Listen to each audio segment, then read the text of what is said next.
បាទសូមជម្រាបសួរដល់ពុកម៉ែបងប្អូនទាំងអស់គ្នាថ្ងៃនេះយើងវិលត្រឡប់មកជួបគ្នាម្ដងទៀតហើយថ្ងៃនេះផងដែរខ្ញុំមានវីដេអូមួយចង់ចែករំលែកដល់ពុកម៉ែបងប្អូនទាំងអស់គ្នាដែលខ្ញុំលើកយក10ចំណុចនៅក្នុងវ័យ20ឆ្នាំតើយើងគួរធ្វើអ្វីខ្លះអូខេវ័យ20ឆ្នាំជាចន្លោះអាយុដែលនឹងកំណត់ជោគវាសនាអ្នកទៅថ្ងៃមុខស្ទើរតែទាំងស្រុងអ្វីដែលអ្នកបានធ្វើក្នុងវ័យនេះគឺពិតជាសំខាន់ខ្លាំងណាស់វ័យ20ឆ្នាំជាវ័យឯករាជ្យមានសេរីភាពក្នុងការធ្វើអ្វីដែលខ្លួនចង់ធ្វើសាកល្បងអ្វីដែលថ្មីនិងរស់នៅឆ្ងាយពីឪពុកម្ដាយវ័យ20ឆ្នាំនឹងក្លាយជាវ័យអ្នកនឹងចងចាំបំផុតក្នុងជីវិតតែមានរឿង10យ៉ាងដែលអ្នកគួរដឹងក្នុងវ័យនេះដើម្បីឲ្យការចងចាំក្នុងវ័យនេះជាការចងចាំដ៏ល្អបំផុតទី1បន្តអភិវឌ្ឍខ្លួននៅអាយុចន្លោះ21ឬ22មនុស្សមួយចំនួនធំអាចនឹងបញ្ចប់ការសិក្សានៅសាកលវិទ្យាល័យហើយតែការអភិវឌ្ឍនៅតែចាំបាច់រហូតដល់រាប់អ្នកនៅមានជីវិតហើយការអភិវឌ្ឍខ្លួនក៏មិនចាំបាច់ទាល់តែនៅក្នុងសាលារហូតនោះទេអ្នកអាចរៀនតាមរយៈការអានការស្ដាប់អ្នកជំនាញនិងមើលវីដេអូអប់រំជាដើមទី2រៀនរស់នៅដោយខ្លួនឯងលើโลกនេះគ្មានអ្វីដែលទៀងទាត់រហូតនោះទេអ្វីអាចផ្លាស់ប្ដូរ190ដឺក្រេចុងក្រោយគឺមានតែខ្លួនឯងប៉ុណ្ណោះសូម្បីតែគ្រួសារក៏ដោយដូច្នេះហើយអ្នកត្រូវប្រកាសថាអ្នកអាចរស់នៅដោយខ្លួនឯងបើទោះបីគ្មានវត្តមានពួកគាត់រីករាយនឹងខ្លួនឯងនិងស្វែងរកខ្លួនឯងឲ្យបានកាន់តែលឿនកាន់តែល្អទី3សាកធ្វើរឿងដែលអ្នកខ្លាចឲ្យបានច្រើនប្រសិនបើចិត្តរបស់អ្នកចង់ធ្វើអ្វីមួយចូលធ្វើវាកុំបណ្ដាលឲ្យភាពភ័យខ្លាចរារាំងអ្នកប្រសិនបើអ្នកចង់ទៅដើរលេងនៅសៀមរាបម្នាក់ឯងចូលធ្វើវាបើស្រឡាញ់នរណាម្នាក់គួរប្រាប់គេប្រសិនបើអ្នកចង់ចាប់ផ្ដើមអាជីវកម្មចូលចាប់ផ្ដើមតែត្រូវស្រាវជ្រាវជាមុនសិន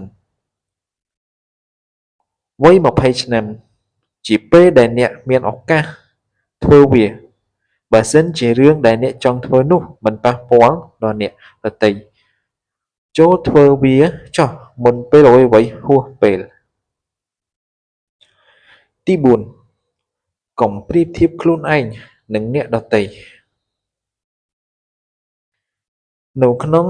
យុគសម័យបណ្ដាញសង្គមវាងាយខ្លាំងណាស់ក្នុងការប្រៀបធៀបខ្លួនឯងជាមួយនឹងអ្នកដទៃប្រសិនបើអ្នកឃើញមិត្តភ័ក្តិរបស់អ្នករៀបការមានកូនរស់នៅក្នុងជីវិតដ៏សុខស្រួលតាមការសិក្សាស្រាវជ្រាវប្រាប់ថាការប្រៀបធៀបខ្លួនឯងនឹងអ្នកដទៃគឺមិនមានន័យនោះទេដោយហេតុថាមនុស្សគ្រប់គ្នាហាក់ដូចជាមានក្តីសុខនៅលើបណ្ដាញសង្គមទាំងនោះហើយក្នុងជីវិតពិតមិនបែបនោះទាំងស្រុងនោះទេទី5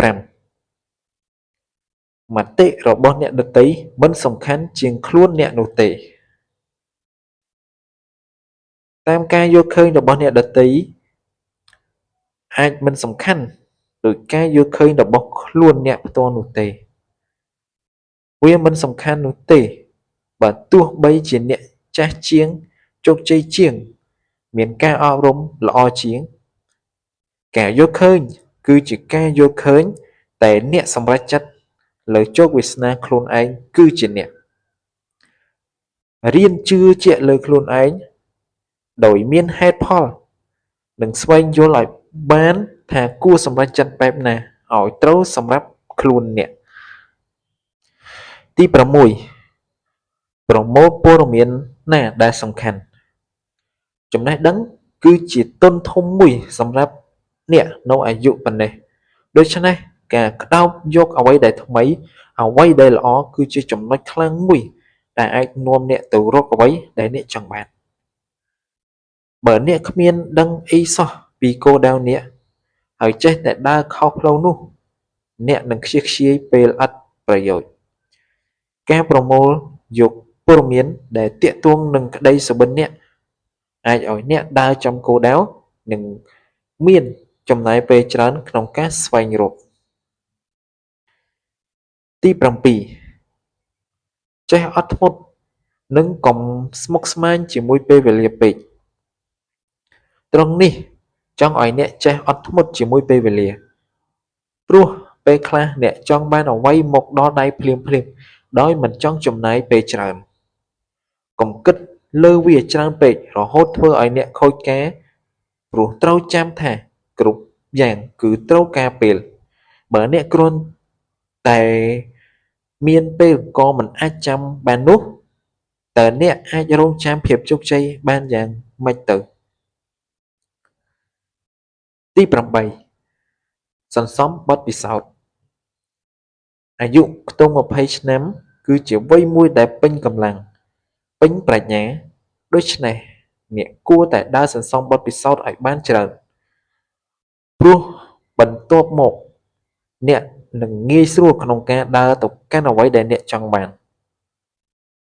អ្នកមិនគួរសំងំនៅតែមួយកន្លែងដោយមិនប្រឡូកក្នុងការងារនោះទេ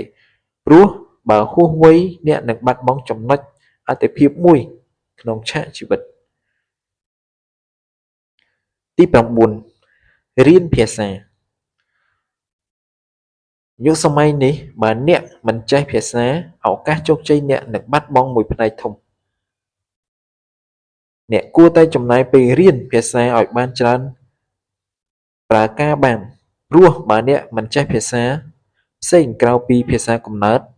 អ្នកអាចនឹងពិបាកខ្លាំងក្នុងការប្រកួតប្រជែងជាមួយអ្នកដទៃ